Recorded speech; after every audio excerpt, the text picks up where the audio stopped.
తాకట్లో ఉన్న బంగారాన్ని విడిపించి ఆ రోజున మార్కెట్ ధర కట్టి మిగిలిన డబ్బును మీకు అందిస్తుంది కొమ్మూరి గోల్డ్.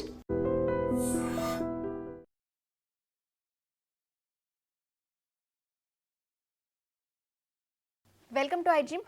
ఈరోజు మనతో పాటు అవని ఫౌండేషన్ CEO అలాగే కర్మ సిద్ధాంతాన్ని బోధిస్తున్న సంతోష్ బుద్ధ గారు మనతో పాటు ఉన్నారు. మాట్లాడదాం. నమస్తే sir, welcome to our show. నమస్తే madam, thank you, welcome. Okay sir, మనిషికి సత్కర్మ కానీ దుష్కర్మ కానీ జరిగేటప్పుడు ప్రకృతి స్కెచ్ చేస్తుంది అంటారు. అసలు ఇది ఏ విధంగా జరుగుతుంది? అలాగే ఇంకొకటి ఏంటంటే చాలా రకాల మనిషికి కోరికలు ఉంటాయి. పలానా ఇల్లు కావాలి, లేకపోతే ఏదైనా కొనుక్కోవాలి. ఇలా ఈ ప్రాసెస్లో మనిషికి ఎన్ని చేద్దాం అనుకుంటున్నా ఏవో ఒక రూపంలో అడ్డంకులు వస్తూ ఉంటాయి. ఇది ఎందుకు జరుగుతుంది? అంటే ఇప్పుడు జరుగుతున్న ప్రపంచంలో మనిషి ఎప్పుడు ఏదో ఒక కోరిక అంటే లేకపోతే ఇంట్లో నిత్య అవసరాలకు సమకూర్చడానికి ఎన్నో అడ్డంకులు ఉంటాయి. ఉద్యోగం రాకపోవడము, లేకపోతే ఫైనాన్షియల్ ప్రాబ్లమ్స్, ఇంట్లో గజిబిజి అంటే గొడవలు జరగడం, ఇదంతా జరుగుతూ ఉంటుంది. సో ఇదంతా ఎందుకు జరుగుతుందంటే మనం గతంలో చేసిన కర్మ, గతంలో కావచ్చు గత జన్మలలో చేసిన కర్మ, ఇది మనల్ని కర్మ నెట్టికెళ్తుంది మేడం. ఇప్పుడు ఇది మీరు కర్మ గురించి బాగా లోతుల్లోకి వెళ్ళి పరిశీలించాలి. ఇప్పుడు ఒక స్కూల్ ఉంది కదా మేడం, స్కూల్ను నడిపిస్తారు కదా, స్కూల్ని ఎవరు రన్ చేస్తారు? మనకి ఏమనిపిస్తుంది అంటే ప్రిన్సిపాల్, మేనేజ్మెంట్, ఇదంతా కనిపిస్తుంది.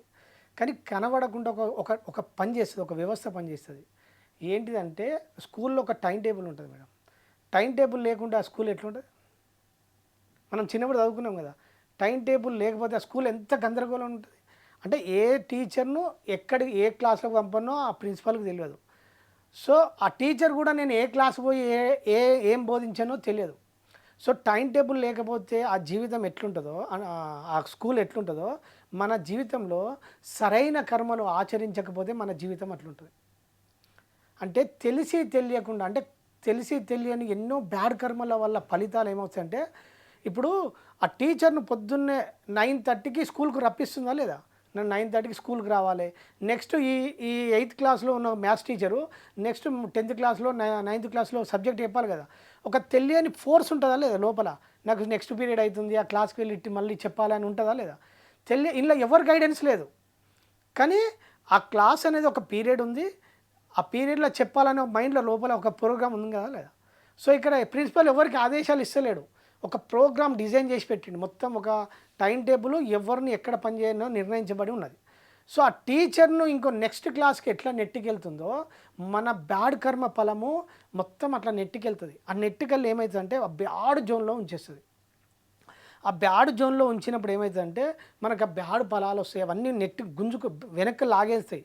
మనమేమో మంచి కోరుకుంటూ ఉంటాం, కానీ తెలియక ఎన్నో బ్యాడ్ కర్మలు చేస్తాం. నిత్యం జీవహింసతో ఉంటాము, లేకపోతే ఎన్నో మోసాలు జరుగుతుంటాయి. అంటే ఎప్పుడు భార్యాభర్తలు గొడవలు, అవి కూడా కర్మలుగా మారుతాయి. పిల్లలను వేధిస్తారు, అవి కూడా కర్మలుగా మారుతాయి. ఆ కర్మలో ప్రతి ఫలం మనిషిని వెనుకకు నెట్టేస్తుంది.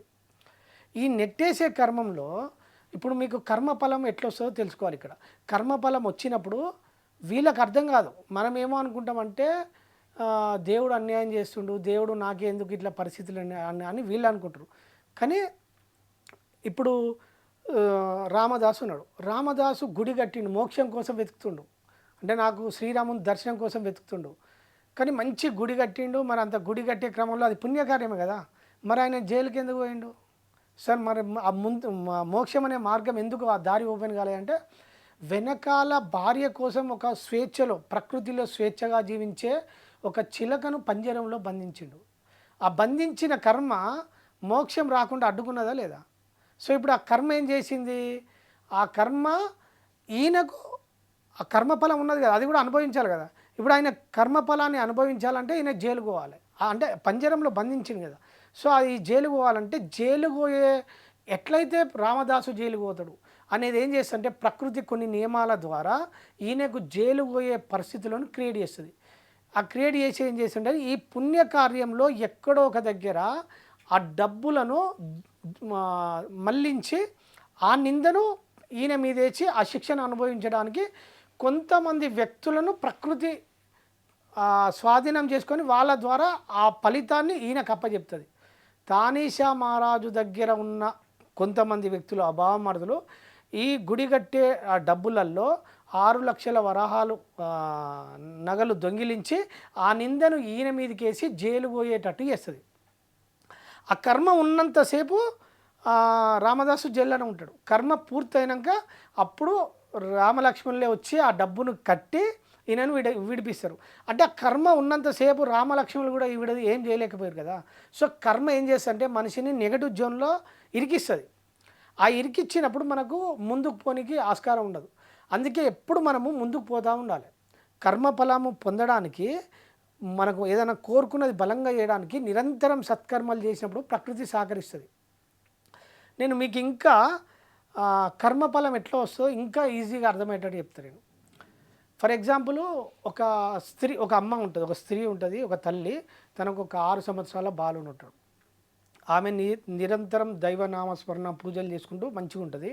ఆ ఉండే క్రమంలో తనకు ఒక సోదరుడు ఉంటాడు. ఆ సోదరుడు వేడగాడు. ఈయన బాలుని సాదుకుంటూ పూజలు చేసుకుంటూ మంచి మార్గంలో ఉన్నప్పుడు ఏమైందంటే ఆ బాలుడు ఆడుకోవడానికి బయటికి వెళ్తాడు. బయటికి వెళ్ళే క్రమంలో ఆ బాలునికి పాము కరిచి చనిపోతాడు. చనిపోయినప్పుడు తల్లికి దుఃఖం ఉంటుందా ఉండదా? కన్నా కొడుకు చనిపోతే తల్లికి దుఃఖం ఉంటుంది కదా. సో ఆ దుఃఖంలో ఆ తల్లి విపరీతమైన బాధపడుతూ ఉంటుంది.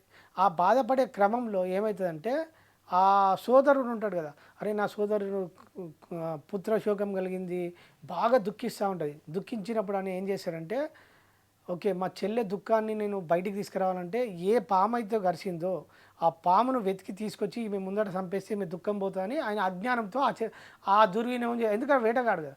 సో ఆ అడివంతా గాలించి ఆ పామును తీసుకొచ్చి వీళ్ళ చనిపోయిన ఆ తల్లి ఎవరైతే ఉన్నారో ఆ తల్లి ముందర పెట్టి, అమ్మా ఇగో నీ పాపను నీ కుమారుణ్ణి కాటేసి కరిచింది, ఈ పామును కరిచింది కదా, ఈ పామును చంపేస్తా నీ దుఃఖం పోతుందని అనుకుంటాడు. సో అప్పుడు ఈమె కొంచెం కరుణతో ఉంటుంది కదా, నిరంతరం భక్తి పూజలు అవన్నీ చేస్తుంది కదా. సో ఆ పూజలు చేసే క్రమంలో సో ఈమె ఏం చేస్తుందంటే కొంచెం కరుణ పెరిగి, అన్న ఇది తప్పు, ఇది మనం అధర్మం చేయకూడదు అని కరుణతోటి ఆ పామును వదిలేయమని చెప్తుంది. అమ్మ నువ్వు నీ ధర్మాన్ని నువ్వు చెప్పినావు, నువ్వు ప్రేమతోటి చెప్పినావు పామును వదిలేమన్నావు, నా పని అది కాదు, నేను వేటగాడు, నీ ధర్మం నువ్వు చేసినావు, నా ధర్మం ఏంది పామును చంపడమే నా ధర్మం, సో నేను వేటగాన్ని అని చెప్పి పామును చంపడానికి వేట గొడవలు తీసుకొని పామును చంపడానికి ప్రయత్నం చేస్తాడు. ఆ చంపే క్రమంలో పాము లేచి మాట్లాడుతుంది, నీకు నన్ను చంపే హక్కు లేదు, అర్హత లేదు. సో ఎందుకంటే నేను ఆ అబ్బాయిని నేనేం చేయలే, మృత్యుదేవత నాలో ఆవరించి నన్ను అటువైపు తీసుకెళ్ళి కాటేపించింది, నా తప్పేం లేదు, నువ్వు పోయి మృత్యుదేవతను అడుగు అంటాడు. సో ఆయన ఇంకా ఏం చేస్తాడంటే ఆ పాము తప్పించుకున్నా అని చెప్పి గట్టిగా గంభీరంగా అరుస్తాడు మృత్యుదేవత కోసం. అరిసినప్పుడు మృత్యుదేవత ప్రత్యక్షమవుతుంది. ప్రత్యక్షమై ఏం చేస్తాడంటే ఆ మృత్యుదేవత ఏం చేస్తుంది, అప్పుడు ఆమె నిలదీస్తాడు, ఇందులో నా తప్పేం లేదు, సో యమధర్మరాజు నన్ను ఆదేశించిండు, ఆయన ఆదేశించిన ప్రకారం నేనేం చేయాలి, పామును వచ్చి ఆచరించిన కరిసేటట్టు చేసిన, ఇది నా డ్యూటీ, నా బాధ్యత, నేను నిర్వర్తించిన, ఇది నా కర్తవ్యం అని చెప్తుంది. చెప్పిన తర్వాత నువ్వు తప్పించుకున్నావు కదా, సో యమధర్మరాజు దగ్గరికి పోతా అని ఆయన ఇంకా గంభీరంగా అరిస్తే యమధర్మరాజు కూడా వస్తాడు. యమధర్మరాజు వచ్చినప్పుడు ఏంటిది ఈ తల్లి క్షోభ కారణం ఏంది, ఆ బాబుని ఎందుకు 6 ఏళ్ల పసిబాలుడు ఏం తప్పు చేసిండు అంటే, ఇందులో నా తప్పేం లేదు, సో వాళ్ళ ఎవరైతే కర్మం చేసుకురో ఆ కర్మ ఫలాన్ని ఇవ్వడానికి నా డ్యూటీ, నేను నా కింద ఉన్న ఇప్పుడు ప్రభుత్వంలో సిస్టమ్ ఉంది కదా మేడం, కలెక్టర్ ఎవరెవరు కింద వాళ్ళకి ఆదేశాలు ఇస్తారా లేదా. సో ఇక్కడ యముడు అంటే ధర్మం అనమాట, కాన్స్టిట్యూషన్ అంటే ఆ లా జడ్జి, యముడు అంటే జడ్జి, ఎవరెవరికి ఆదేశాలు ఎన్నో ఈమెకు ఆ బాలుని కర్మానుసారము ఆ తల్లికి కర్మానుసారంగా ఫలితాన్ని ఇవ్వాలి. సో ఆ బాలుడు చేసిన కర్మను అనుభవించడానికి నేను ఈ మృత్యుదేవతకు ఆదేశాలు ఇచ్చిన, వాళ్ళు పాటించరు, ఇందులో నా తప్పు లేదు, మృత్యుదేవత తప్పు లేదు, పాము తప్పు లేదు, 100% బాలుని తప్పే అని ఒక దృశ్యం చూపిస్తాడు. ఆ దృశ్యం ఏంటంటే ఈ బాలుడు గత జన్మలో చిన్న వయసులో ఉన్నప్పుడు చిన్న పాము పిల్లలను చంపిండు. ఆ చంపిన కర్మ ఈ బాలునికి ఉన్నది. ఆ కర్మ ఉండడం వల్ల ఈ జన్మలో ఆయన ఆ వయసులో వచ్చి భూమి మీదకి వచ్చి ఆ పూర్తి మళ్ళీ ఆ ఫలాన్ని పొంది వెళ్ళిపోవాలి. ఇది కర్మ బాలునికి ఉన్నది. సో ఈ దృశ్యం చూపించిన తర్వాత ఓకే, మరి ఆ బాలుడు తప్పు చేసిండో, బాలుని వెళ్ళిపోయినావు, మరి తల్లి ఏం తప్పు చేసింది అని నాకు వస్తుంది కదా. సో ఈ తల్లిని తప్పు చేసిందని అప్పుడు తల్లి ఏం తప్పు చేసిందని అడుగుతాడు. అడిగినప్పుడు యమధర్మరాజు ఆమె చేసిన కర్మ ఫలాన్ని ఇవ్వడానికి కూడా ఆ బాలుడు లింక్ అయి ఎందుకున్నాడు అంటే ఆమె గత జన్మలో ఒక తల్లికి పుత్రశోకం కలిగించిందంటే పిల్లలను దొంగిలించింది. ఆ దొంగిలించినప్పుడు ఆ తల్లి బాధపడ్డది కదా, ఆ తల్లి వేదన పడ్డప్పుడు ఈమె ఆ పుత్రుణ్ణి కోల్పోతే తప్ప ఆ ఫలితం అనుభవించదు. సో ఈ జన్మలో ఒక బాలుడు ఈమె కడుపులో జన్మ తీసుకొని ఆ పోతే తప్ప ఈమె ఆ పేను ఆ ఫలాన్ని పొందడు. సో ఇప్పుడు ఆమె ఫలము ఈ పుత్రుడు జన్మించిండు, వెళ్ళిపోయాడు సమయానికి. ఇందులో ఆమె కర్మ ఫలాన్ని అప్పచెప్పడానికి ఆ పుత్రుడు ఆ రూపంలో వచ్చిండు. ఆయన కర్మ ఫలానికి ఆయనకు అప్పచెప్పింది. సో ఈయన కర్మాలని ఈయనకు అప్పచెప్పింది. ప్రకృతి ఎవరిని ఎలా వాడుకుందా లేదా ఈ సూత్రం ప్రకారం. సో స్టోరీ మనకు సింపుల్ స్టోరీ, ఎవరు వేసిన కర్మకు వాళ్ళకి అప్పచెప్పిందా లేదా. అందుకనే మనం ఎప్పుడు కర్మలో లింక్ అయి ఉన్నాం కాబట్టి నిరంతరం పుణ్యకర్మలు చేసినప్పుడు ఆ పుణ్యకర్మలే మన జీవన విధానాన్ని నడిపిస్తాయి మనకి. మనిషికి కర్మఫలాన్ని అందించడానికి ప్రకృతి ఏ విధంగా డిజైన్ చేస్తుంది అనేది చాలా వివరంగా చెప్పారు. థ్యాంక్ యూ సో మచ్ అండి. Right madam, thank you.